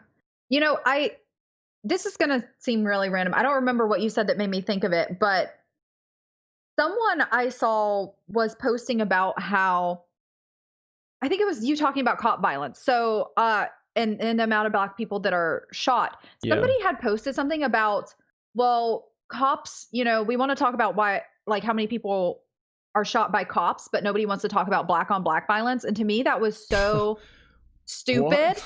That was such a stupid thing to say. A ridiculous thing to because say. It's like, A, why does it matter? And B, like, there is a very big difference. For one, I don't know the statistics. No. I don't know the statistics, and I don't think it fucking matters. Because the point is, cops are supposed to protect everybody. Civilians. Yeah, no, regardless. Everybody, regardless of your skin color. So it doesn't matter what the statistics are in anything else. Black or white or white violence. That's not what we're talking. Yeah. That is not even part of the conversation. Cops should not. There should be no cop violence. They are here to protect us. It doesn't matter what other statistics are out there. And like I said, I don't know the statistics. They could have been talking out of their ass. They could have crap statistics. Who knows? But regardless, cops are here to protect us. So if that's your mindset, I think you're focusing on the wrong thing and not really thinking about the purpose of cops and that any wrongful death by a cop is a problem. And it doesn't matter what else is going on in the world. It is a problem because they are here to protect us. We don't have that problem here as such. Like, we don't have, well, police don't carry firearms is the first thing. We have we do have armed police. I'm not saying it's right or wrong or whatever. I feel like maybe the police have too little power here. So even if they were that way, it would be difficult to them. I'm not saying it never happens, because I'm sure it does. But it's not everybody knows, like in the Western world, knew about the problem with black people being shot by police. Like everybody. You don't hear about it here. I'm not saying it doesn't happen, but I think our police actually have, like, there was a video that went viral of these kids in the park recently. One out of lockdown when they were supposed to not be around in the hanging out in the park. Two, one of them stole the policeman's bike and was like berating him for it. This kid didn't receive any penalty or get into any trouble. And it's like, this kid was probably like, I'm not joking, he was like 13. And this policeman, this cop could have just got his arm up his back, frog marched him home. Over here, they've got to be so careful, honestly. It's it's ridiculous. Like, it's too far the other way what they can't do. So it's all right to say, well, we need reform, and of course they do, but be careful. They've got to be careful as well, because if they give all the cops' rights away, it does lead to other problems. But unfortunately, I believe you do need them. I'd love to live in a world where we didn't. I just don't see a world without them. It's just impossible, because that's how like you get people take over. That's how you get kings. That's how you get. Our democracy is not fantastic. It's not great your side. It's not great my side. But we need police. Like, we have to have them. This is something I'm actually trying to educate myself on as well, because Minneapolis has defunded their police department, or is going to defund their police department. And I'm curious what that looks like, because I'm open to that, actually. I'm very open to that. I heard about this, but I don't know anything about it. Because I think there's... so that's what I've been looking into, because I'm like, okay, well, how does that work, right? Because everyone's gut instinct or knee-jerk reaction is, oh, that's awful. That's going to be a disaster. But is it? Is it? Because we don't know what else they're putting in place. And the mayor was talking about, well, we've already had these other programs in place that have been effective, and so we already are prepared for this. And so I'm very open to it. I'm curious, will it be more effective or less effective? I don't know. The hope is that it'll be more effective. The hope is that it will be better for all of us. But it might be, right? Like, I'm not so, like, I don't feel like getting rid of the police means that whatever we put in place will be less effective, just because we tend to have this certain view of police and what it does and how it helps us. What we do next might be more effective, or it might not. I don't know. I'm very open to, there's always more than one solution to a problem. Yeah. There's always more ways to approach something. So I'm actually very curious where that's going to go. Yeah, it would be interesting to see. I'm open to seeing it. I think there's certain things, like in the UK, and I know this is the weird thing in the States as well, but in the UK, you can be arrested for possession of cannabis. In the States, in some states, you can have it perfectly legal, and in some states, they'll throw you in jail for it. But drug laws on the whole, as we've proved for a very long time now, they don't work. They do not work. They reckon that in the UK, so in Scotland as an example, they think that that customs seize about 1% of the heroin that makes it into Scotland. 1%. That's how much they stop. Wow. 1%. So why are you even bothering? Why? Yeah. Because and they're spending so much money to stop that 1%, and they'll bust and they'll be like, look at this boat we found. Obviously, UK is an island as well, so you can get it in. You can't do the whole perimeter. The States has got loads of coastline. It's very difficult to stop. But there's a model that Portugal have done where it's not legal. I think I spoke to you about this actually, Nick. It's not legal, but it's decriminalized. So what happens is, if you're caught 3 times with a certain substance, you will get sent to a panel that consists of, I think it's like a judge, a medical expert, and a social worker.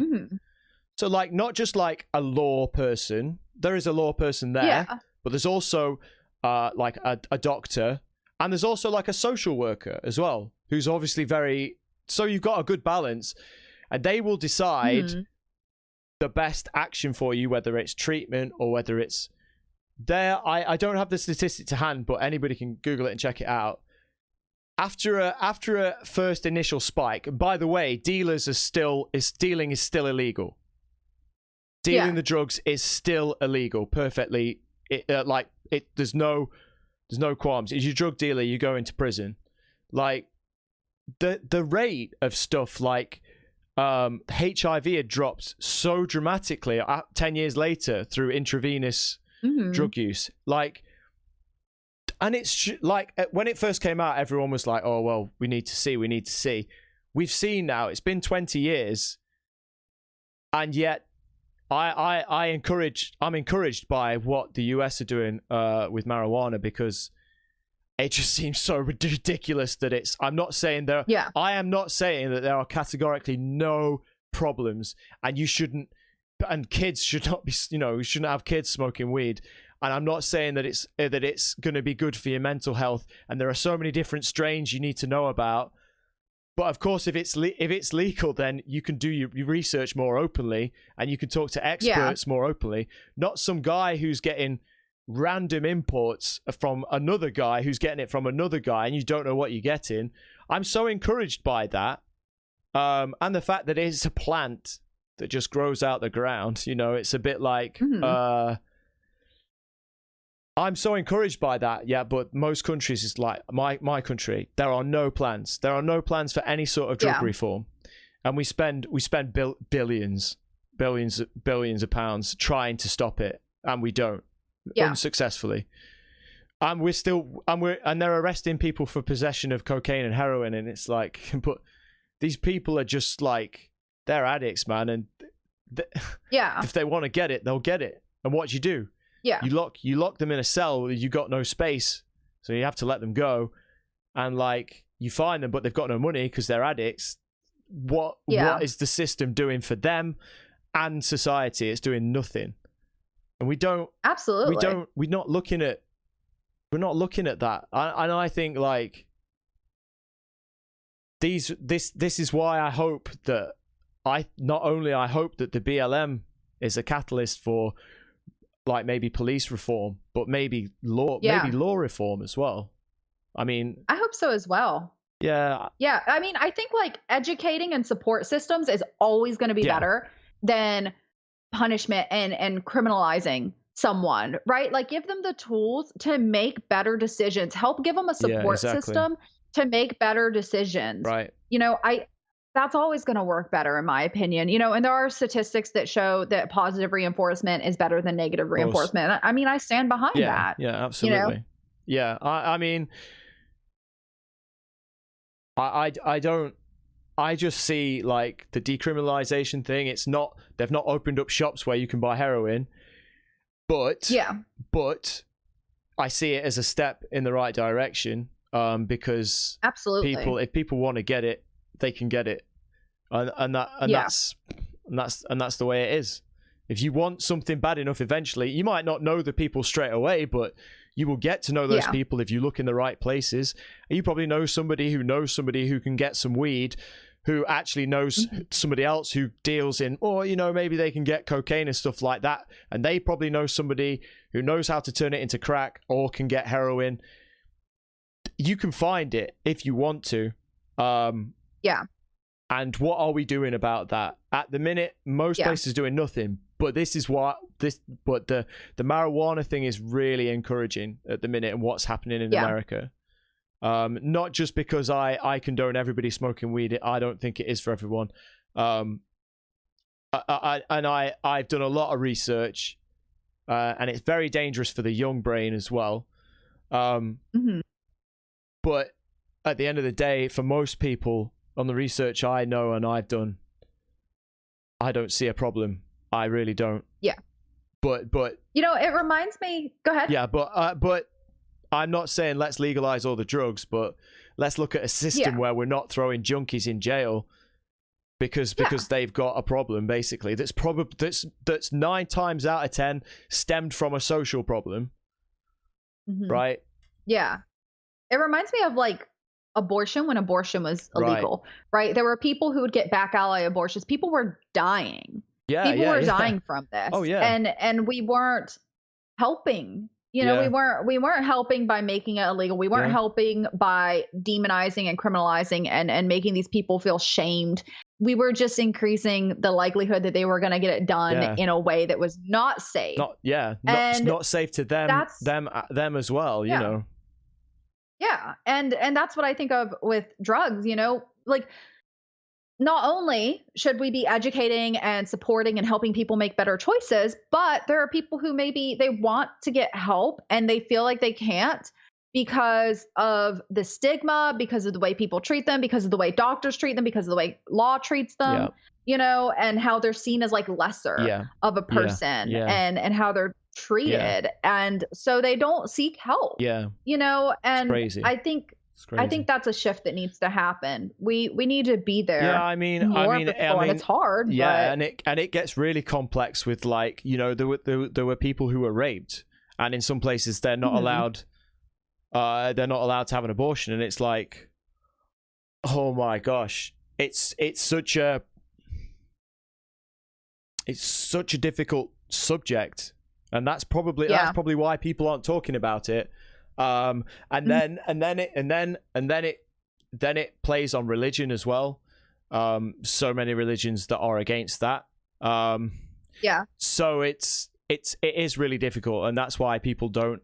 That's why nobody's manifesto before they get elected is usually about a topic like that, because it is so split. I mean, we've got to the point in our politics again where you can say you're going to build a freaking wall to keep out Mexicans, and that's pretty extreme. Extreme, but you can guarantee he would never, ever talk about, like, or he would never base an election on approving, like, making a blanket federal law on abortion or anything like that. You just know it wouldn't happen. They wouldn't do it. None of them would do it, because their interest is becoming president, right? Or, you know, but yeah, we need to be more open. Like, and I think that's what is kind of cool about the fact with the BLM movement is, like, people are being given a pass and say, hey, these black people are being treated wrongly and we need to sort it out. And it's almost like, and there are still people on Twitter who are saying, and I see black people and white people doing it, shaming white people for, and I'm like, but bro, people are trying. They're not all doing it correctly, and they might not be making much of a difference, but people are trying, and if more people are trying, then stuff is more likely to happen. As long as we can talk about it openly without people being overly offended, you know, by stuff that is not meant to be offensive, you know. Absolutely. I mean, protesting in a way that you disagree with, that's not being racist. Staying silent is not being racist. No. Only being racist is being racist. Yeah, exactly. Like, some people, like we were talking about earlier, some people mentally cannot do it right now. Some people literally have troubles just wanting to exist or be alive right now and trying not to harm themselves. And if they're staying quiet, it doesn't mean they're racist. It means they're staying quiet because they have a reason. They have a personal reason. Maybe they talk about it with you. Maybe they don't. Yeah. Or like if somebody's protesting with makeup and you think it's dumb or you disagree with it. Okay, well, they're doing their best in something that means something to them. That's not being racist. The only thing that's being racist is being racist. And yeah, we should speak up if we have the means, if we're in a good mental place and can do that. Yeah. And we're taking care of ourselves enough to where we're okay mentally. Yeah, we should absolutely speak up. This is so important. But there's gonna be some people, you don't know what their situation is. Only being racist is being racist, in my opinion. Yeah, and I sort of felt bad because I made a tweet saying, you know, this is where I stand. You know, because then I thought, well, if I make a point of saying something, am I trying to look good? Does that reflect badly? Yeah. And then am I trying to make my channel stand out? And then I'm like, no, should I even be thinking that? Or is that my ego that's saying, you're still thinking about your channel, Joe? And I'm like, what? Like, it's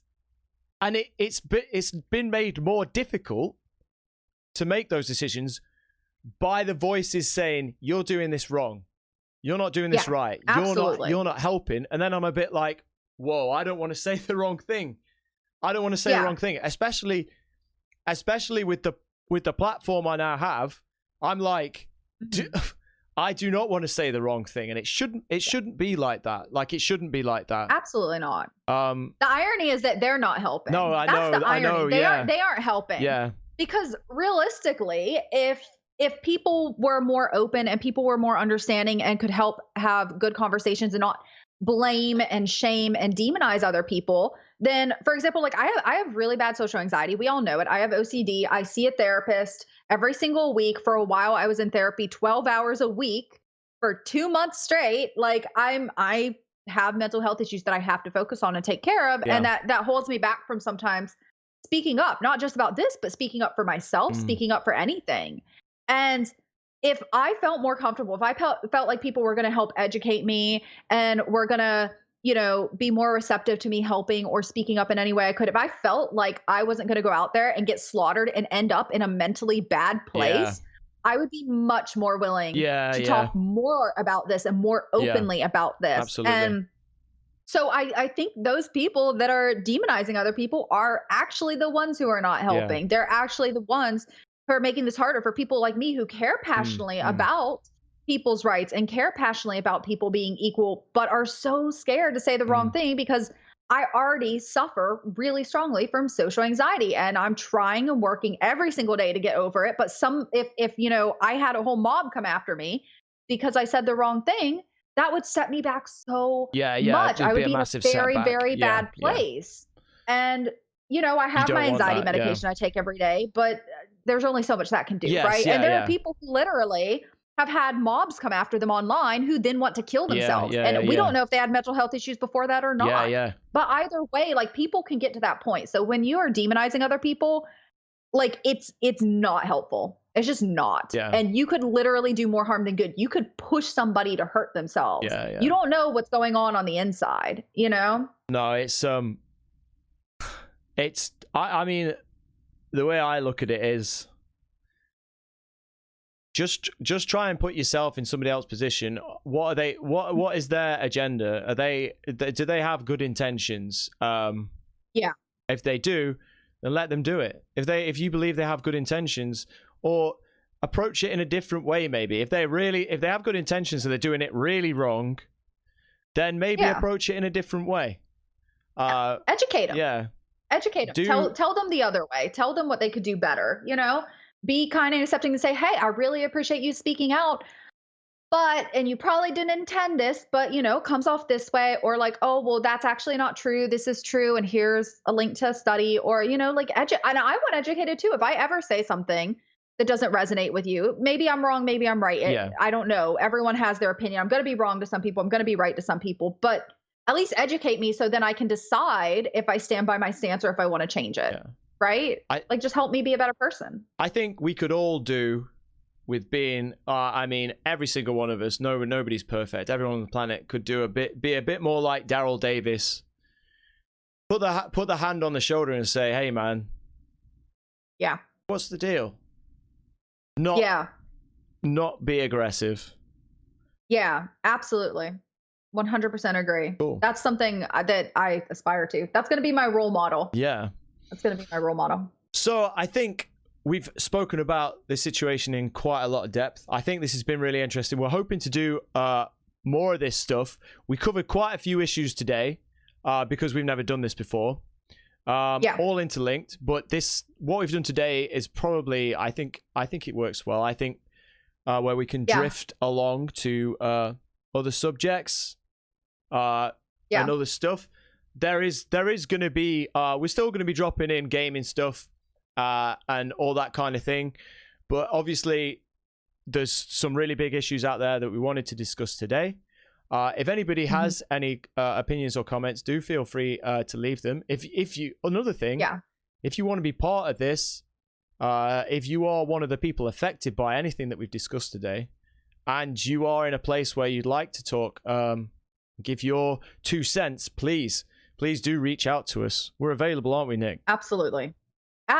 Yeah, we want to hear from you, definitely. For sure. So reach out to either of us. And I'd like to encourage people to put some stuff down below that's educational about any of the matters we spoke today. Yeah, share that. We all want to be better people. Yeah. So if you have anything to share, just go ahead and put it down below.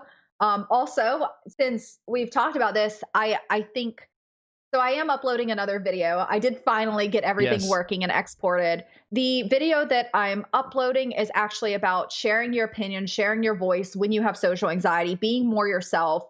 so that people can really connect with you versus just kind of seeing the surface level. So if the stuff we spoke about today, you're passionate about it and you want to talk about it more on your stream and you don't really know how because you're anxious, maybe check out that video. Maybe it'll help give you a little bit more courage or inspire you to be able to talk about these subjects. Because I know this was a difficult episode for me because I don't typically put myself out there or share my feelings. So yeah, if something like this, if you see this and you're like, man, I wish I could talk like that. Yeah. Trust me, it's difficult for us too. And so check out that other video. Hopefully it'll be helpful to someone. Yeah, absolutely. Nick's absolutely right. And from talking to Nick through both our experiences, we know that everybody's different, but in so many ways things have been similar.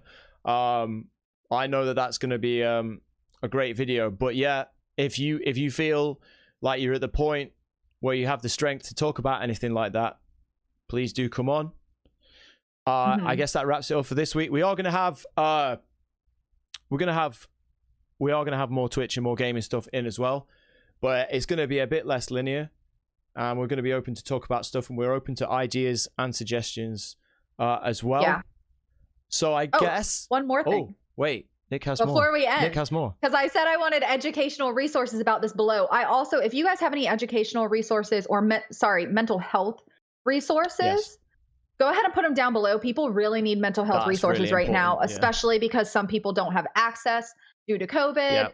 And this is a scary time for everyone, especially Black people. So go ahead and put those mental health resources down below because someone could really probably use them right now. Right. That's it. That's all I want to say. So we will see you next week as per usual. So goodbye from me. Bye, guys. See you later.